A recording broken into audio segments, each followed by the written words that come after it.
घर के लिए लौट जाओ। इधर सप्तऋषि जाकर के रानी मैना और हिमांचल को जो समझाते हैं, उसके बाद में पार्वती जो है वहां से चलकर के अपने गंतव्य स्थान पर आ जाती है। तुम माया भगवान शिव सकल जगत पितुमात, नाई चरण शिर मुनि चले पुनि पुनि हर शिकगात। सती जी पार्वती जो है ना, पार्वती जब पहुंच जाती है अपने माता पिता के पास में, तो इधर सांत्वना देकर के सप्तऋषि कहां पहुंचते हैं? भोले बाबा की तरफ। और इधर तब तक भोले बाबा ने इतनी अटल समाधि लगा ली, बहुत अटल समाधि। बहुरे सप्तऋषि पै जाई, कथा उमा कै सकल सुनाई। सारी कथा बता दी भोले बाबा को।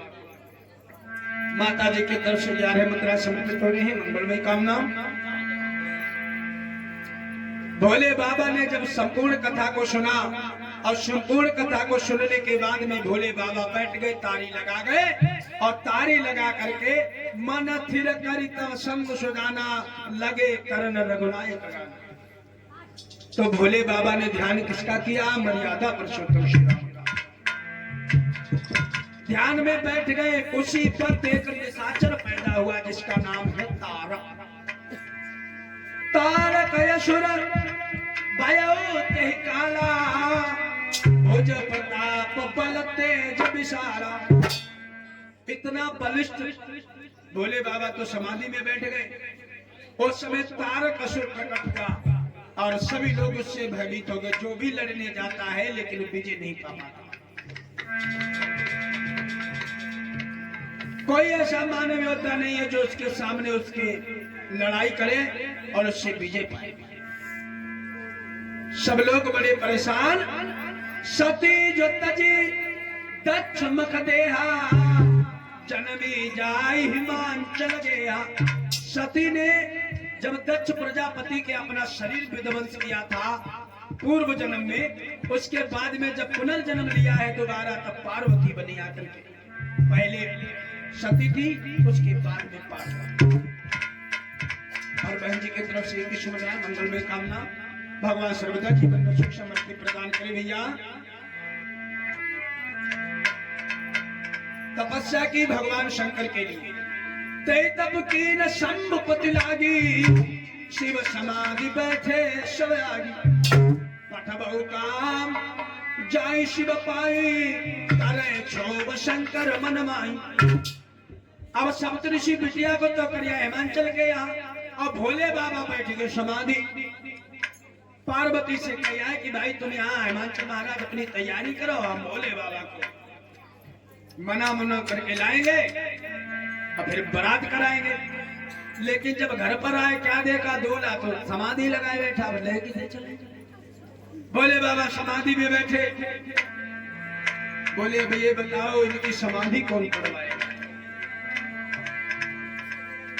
तारक असुर से युद्ध होता रहा। सारे देवतागण परेशान। बोले भैया बताओ ये महापाप कौन करे? सोते हुए व्यक्ति को जगाना। अगर एक सिंह सो जाए, शेर को जगाओ तो उसके मौत के मुंह में जाना है। तो इसीलिए जो कोई भी भगवान भोलेनाथ को जगाने जाए तो वो मौत के मुंह में जाए। बोले भाई कौन जाएगा और कैसे जाए? अगर हम गए, भोले बाबा ने समाधि से अपनी त्रिपुटी नेत्र जैसे ही बिखेर दिए ना, तीसरा नेत्र अगर खोला तो हम तो जल के भस्म हो जाएंगे।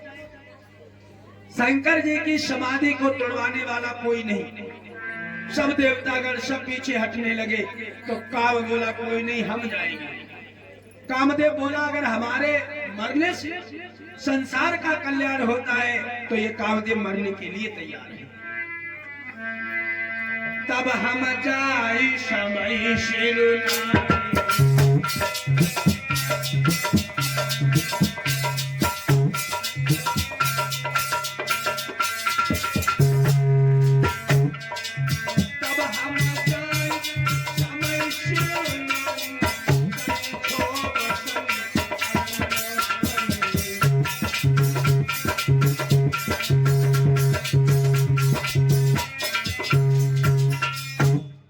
जब कामदेव ने कहा कि जब कोई इस काम हमको आगे नहीं बढ़ने वाला है तो हम जा रहे हैं, हम भोले बाबा की समाधि को तोड़ेंगे, चाहे उसमें हमें पूरा अपना जीवन ही न्यौछावर क्यों ना करना पड़े।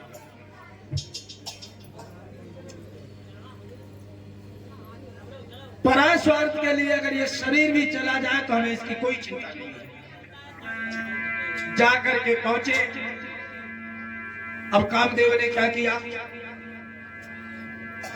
इंद्र का धनुष बनाया है, उस पर इंद्रिय बाण रख करके उस पर बाण बना करके जिस समय चलाया है, भोले बाबा बैठे हैं, जिस समय बाण मारा है और बाण जाकर के जैसे ही लगता है, अब भोले बाबा उस समय कौन से गृह में बैठे थे, चलत मार असहृदय विचारा, शिव क्रोध ध्रुव मरण हमारा। जो शंकर के समान विरोध में जाएगा तो उसका मरना निश्चित है, लेकिन संसार का कल्याण करने के लिए, जग का कल्याण करने के लिए अगर एक व्यक्ति की आहुति जाती है तो उसे देना ही अच्छा है। यह विचार करके कामदेव धनुष बाण लेकर के तैयार हो गए।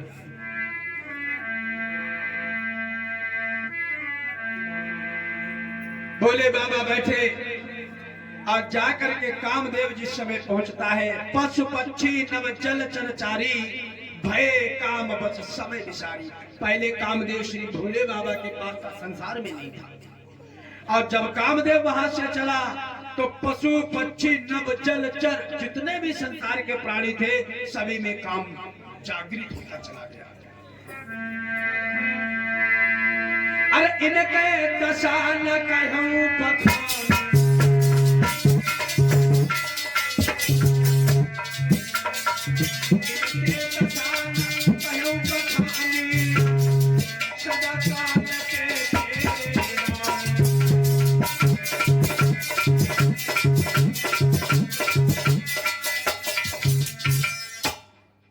काल के बस में जो हो जाता है, इनके दशा न कहो बखानी, सदा काम के चेरे जानी।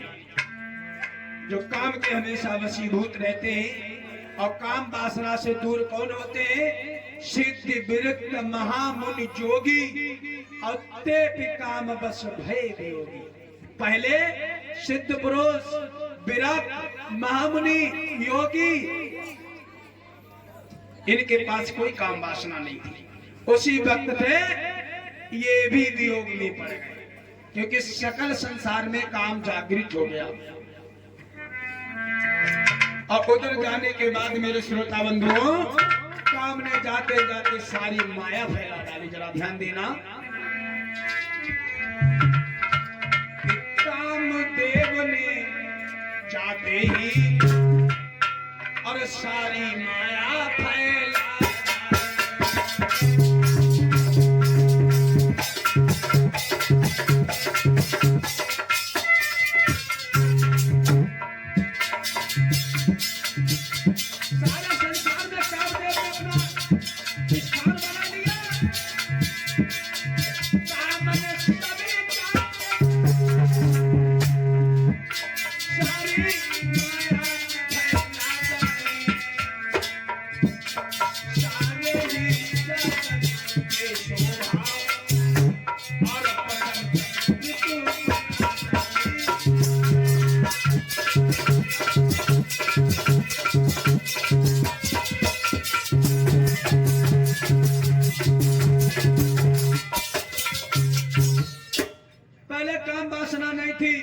लेकिन जिस समय कामदेव बढ़ा तो संपूर्ण संसार में काम जागृत होने लगा।